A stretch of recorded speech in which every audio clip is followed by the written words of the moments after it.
స్వామి నువ్వు రథం మీద బయలుదేరుతున్నావుట, ఒక్క రథం ఎక్కేటప్పుడు మాత్రం నిన్ను ముట్టుకునే అవకాశం ఉంటుందిట.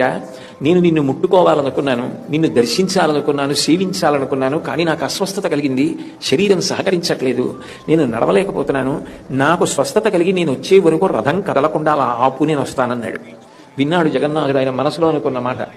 విని నందిఘోషణ ఆయన రథయాత్ర నాడు ఎంతమంది తోసినా, ఎంతమంది తాళ్లు పట్టుకు లాగినా, ఏం చేసినా అంగుళం కూడా కదల.